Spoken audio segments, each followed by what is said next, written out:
What's going on, y'all? Welcome back to another episode of Sports Talk with Naj. Today, we're going to be talking about the recent updates in the news in the NBA and also about KD's historic night last night and why I'm challenging Paul George and what I believe is a statement game for him in his career. All right, let's go ahead and get into it. So first, KD's historic night. Let's talk about that first. I mean, if you guys look at my last video. So I think tomorrow we're going to see a vintage KD. Not saying he's not vintage, but I think KD drops tomorrow north of 35 points.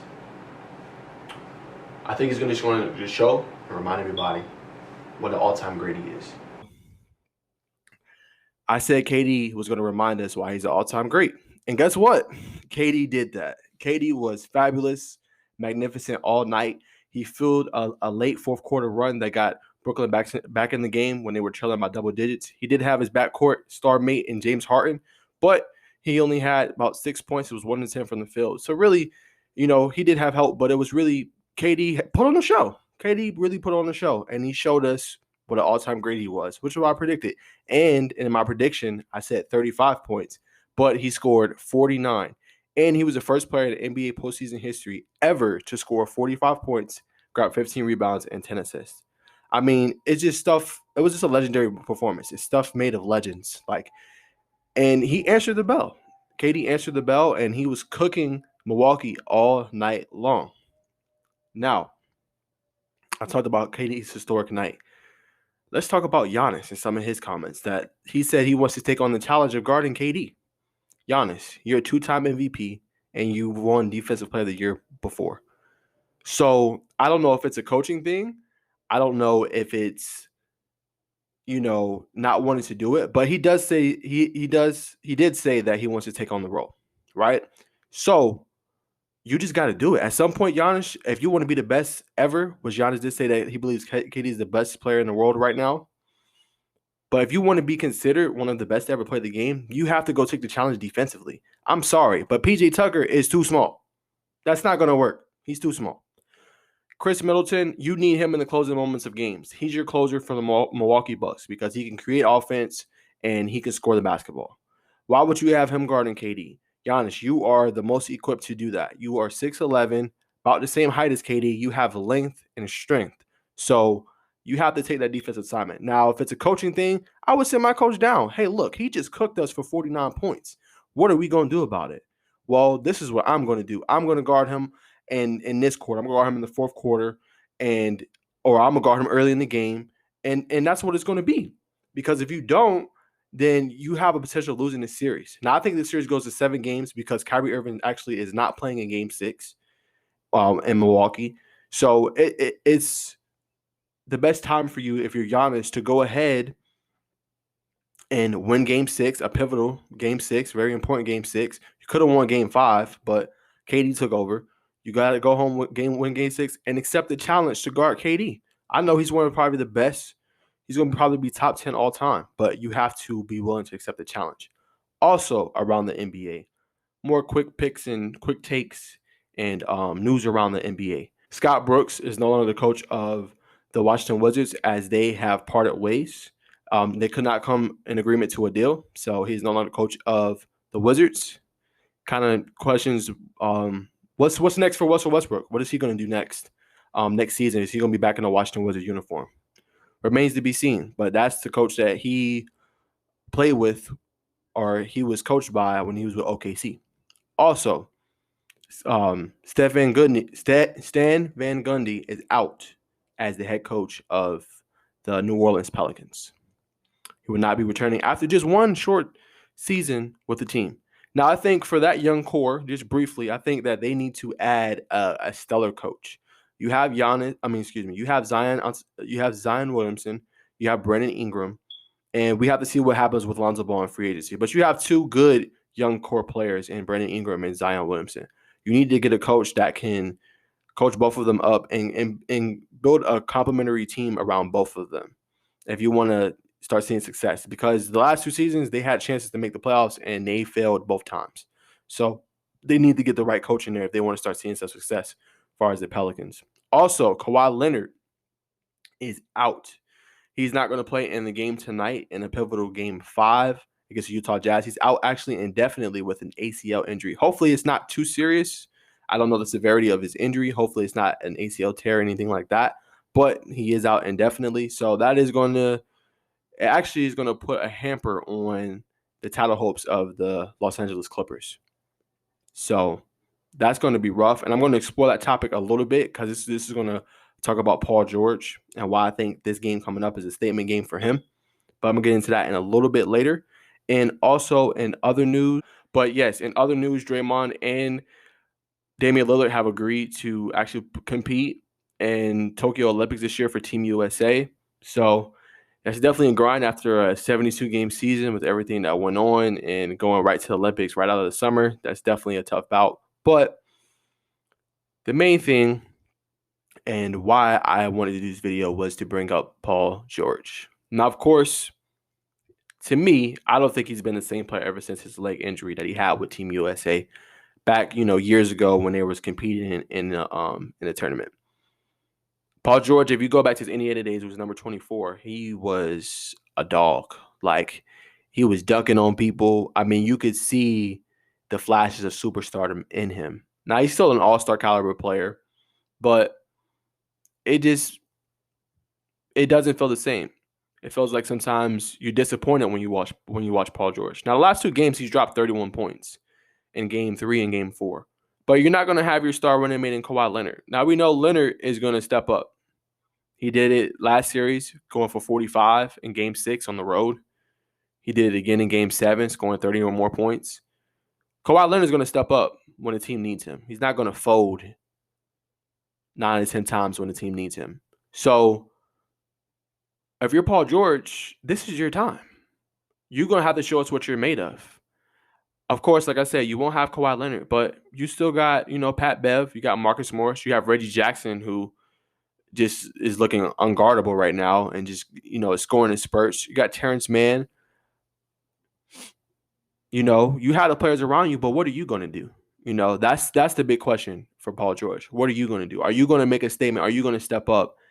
Because your team needs you. And if you want any chance of the Clippers to get to a Western Conference Finals or even a finals appearance, it's going to have to be better than 4 for 15 shooting or 7 for 19 shooting and 15 points or 20 points. They're going to need about a 35, 40-point game from you in order to win the game. I hate to say it, but in order to win Game 5, they're going to need that kind of a game from you. And then to win the Game 6 at home, they're going to need that from you. And even to win the series, they're going to need you to score 35 to 40 points. So that's the question that has to be answered. Will Paul George step up? I don't have the answer to that for you because I don't know. Because I've seen playoff performances where he was with OKC and he had bad shooting games, especially when he was playing the Jazz, a series they should have won, with a young Donovan Mitchell at the time. Should have won that series. They shouldn't have lost. And I've seen him when they played against Portland in Game 5, struggling to shoot, struggling to score. I mean, he's a great player. I'm not going to, stun him and say that he's not a good player. He is. But we just need him more consistently. And I think once we start getting more consistently from him, he won't be as disrespecting the league. Because I think you see in some of the little skirmishes throughout the league, throughout the year, they call him soft, And I'm not going to say that, but I'm just telling you what players have said, out of their mouths if you go look at replays or go look at some of the games, So if you're Paul George, this is your time. This is your time to make a statement. This is your time to show the world, who you are. I mean, we know who he is, but to show us, okay, you're in that conversation as one of the elite players. We know you're a great defensive two-wing player. We know that. But when the chips are down and adversity is high, what are you going to do? So that's my thoughts on Paul George and why I think this is a statement game for him. He has to step up. KD, as I predicted, but he overshadowed my prediction, going for 49, 17, and 10. It was incredible watching Kevin Durant last night. But I knew he was going to remind us why he's an all-time great. Like he said in one of his interviews with the media when he was at Golden State, you know how I am. I'm Kevin Durant. He reminded us last night. So I already knew what was going to happen, And he played every minute of the game. He didn't complain, coming off an Achilles injury last year and played every minute of the game. What more can you ask for in your superstar? You can't. He did what he needed to do. He handled business. And that's why I challenged Paul George to handle business. Because we know you're great. We know you're capable of being great. Go handle business. Your team needs you. What you going to do tonight at 10 o'clock when you face off against Utah in a hostile environment, hostile crowd? What you going to do? We'll find out. And also, I forgot, guys, have a little prediction for you for the Atlanta Hawks in the Philadelphia Sixers series. Actually, Joel Embiid is actually questionable tonight with a knee injury. And I think Trae Young is actually probable with a shoulder injury. So I'm going to just quickly break down the keys, I think, in this game.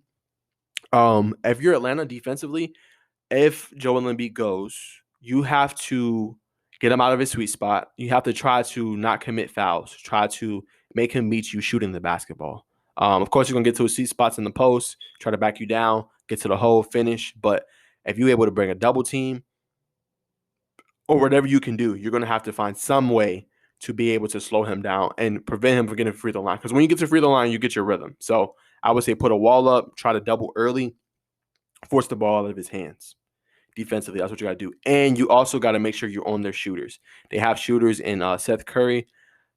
I believe Danny Green is still injured, but Tobias Harris can get hot as well. And Shake Milton off the bench has showed that he can get hot as well. So you're going to have to be able to, double up Embiid, force somebody else to beat you, besides him. And then, force those shooters to take tough shots if Atlanta wants to win this game. And offensively for Atlanta, again, they're going to have to get Trae Young some easy opportunities and shots. They were able to win game 4, which they really needed, where Trae Young had 25 points and 18 assists. But you're going to have to get him easy shots. You're going to have to get him going early, whether that's on the free throw line, whatever it is. You're going to have to get Young going early, easy opportunities, so he can set up the rhythm for that that lethal 3-point shot, that lethal 30-footer. You're going to have to do that early. And also get your other scorers involved. Bogdan Bogdanovic, he's known for getting hot and scoring in bunches, getting him some easy shots, getting him going. He's a great backcourt mate alongside Trae Young.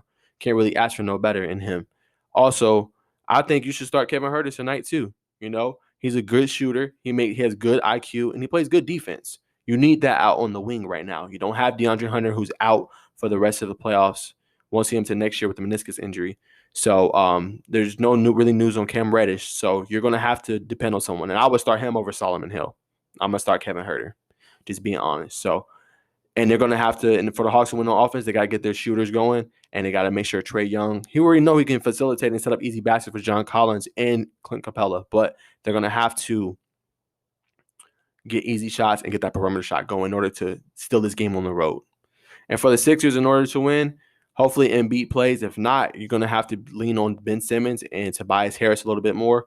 Ben Simmons setting up the offense, getting easy shots for their shooters, and then Tobias Harris knocking down those shots when open, slashing to the rim, and also Ben Simmons slashing to the rim. So for the Philly, that's what you got to do. And defensively, you got to make those shots difficult for Atlanta Hawks, press up in them, keep doing what you're doing defensively against Trae Young, trying to prevent him from getting any fluid motion or any fluid movement on the offensive end, and you can win Game 5 at home, with or without Embiid. We'll see.